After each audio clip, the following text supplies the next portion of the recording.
We at LAPO are committed to poverty eradication.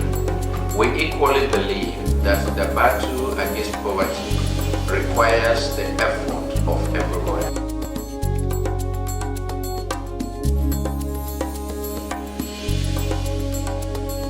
Good morning to you and welcome to Bridging the Gap. I'm Patience Nwanna. Thank you so much for taking our time to watch Bridging the Gap today. Bridging the Gap comes to you from Lift Above Poverty Organization LAPO, and on the program this morning we are going to be talking about youth involvement in agriculture, the challenges and the prospects. Agriculture happens to be one of the most valuable sectors, especially when you consider the huge employment potentials of agriculture. And before the oil boom of the 1970s, agriculture was the major source of Nigerians' foreign exchange earnings through the exportation of cash crops like rubber, cocoa, palm oil, and even groundnuts and so many others. We need more youth to be interested and more youth to be involved, like I said earlier, in agriculture for us to be successful in our strategizing. So on the program this morning, we're going to be talking about the involvement of youth and their challenges and prospects. And I have with me in the studio this morning to be talking about this Dr. Mike Asekome. Dr. Mike, you're welcome to the program. Thank you very much. Dr. Asekome is from the Department of Economics, Banking and Finance, Benson Idahosa University. And he's also the Director of Consultancy Services from Benson Idahosa University. And with him, we are going to be talking about the issue of agriculture in Nigeria. Doctor, let's go straight to the question here. When we say youths, who are we referring to? Yes, youth, you have several definitions, either by the United Nations or by African Union, or we just look at it on our own. But because we are tying this disclosure to employment, we are going to look at the youth who are supposed to be employable, who are now adults. And we want to look at it from the age of 18 years to 35 years. As for 15 years, okay, but for the purpose of employment and people being able to do something of their own as adults, we want to look at this youth from 18 years to 35 years.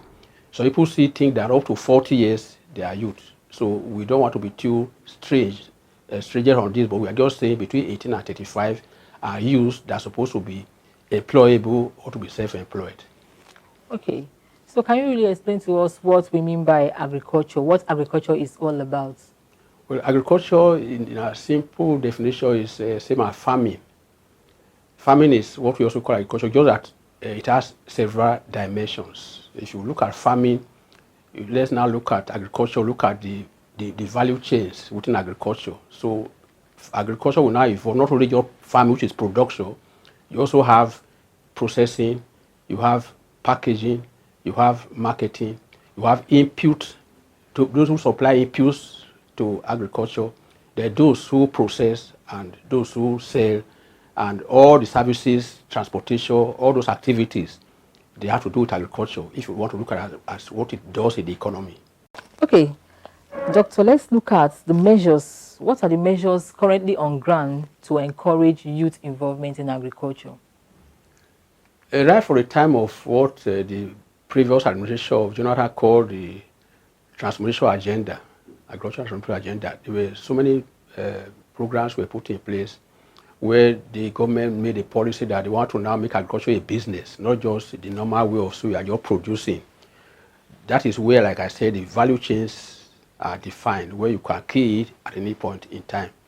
Like we are saying now, if women cannot go a court, if they can go into poultry or livestock, things that will not be too evolving. Now, there are many programs which are grants. Some of them, like when you talk about that, I think the previous administration called it You Win. That You Win was a place where you can get some youth, young graduates, if they can write good business plans, whether it's agriculture or any other type of sector, and the business plan is good enough, that government will assist them.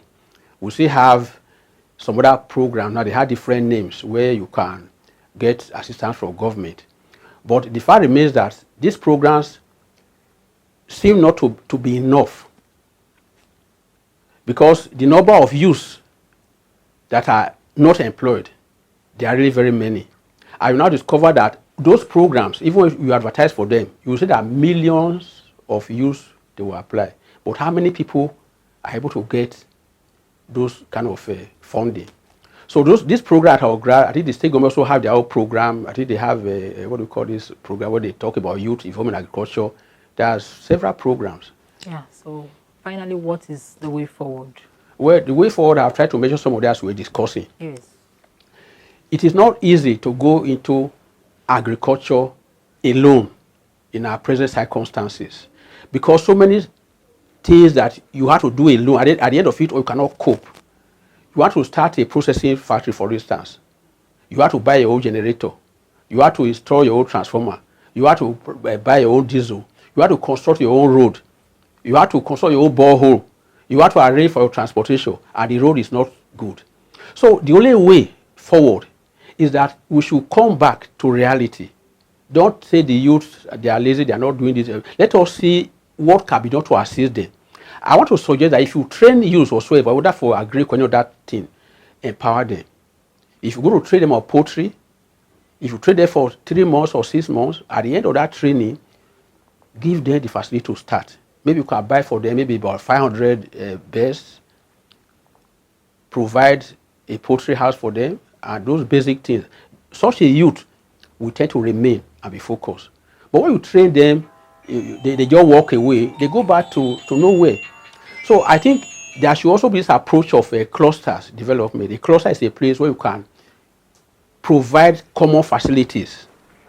If you have a cluster of cassava, it means that in that cluster, you will install a mill there, you will install frying facilities there, you will install infrastructure for them like water, so that when they are working there, you also link them to the market. If you have several clusters, maybe for cassava, for pineapple, for this, for that, you discover a time will now come where those clusters will be center of business activities, that they can pull their resources together, they can pull their products together in the same warehouse, they can process, they can invite market, people to come and buy, rather than dealing with individual middlemen or women where they really get nothing from the farm. So I think there should be some kind of seriousness in such a way that let us address the basic problems that do not make the youth to be involved. If you're able to address those problems, and the youth see that they are benefiting from what they are doing, they will not go up and down, they will be involved. But the way we are going now, we are still living agriculture as if it was in those days where only old people who are retired, or those who have been farming, they continue to farm, and the youth, they are not showing much interest. Yeah, thank you so much, sir. Yeah. We appreciate your time with us on the program today. Thank you very much. Thank you very much, yes. The youth are the primary productive human resource in social economic development. And if we can get our youths, our unemployed youth especially, to be interested and involved in agriculture, that means the nation, in fact, we are going to experience growth, rapid growth in the nation's economy. That's where we are going to end it on the program for today. If you want to be part of what we are doing, you are very, very free to do that. You can reach us on social media.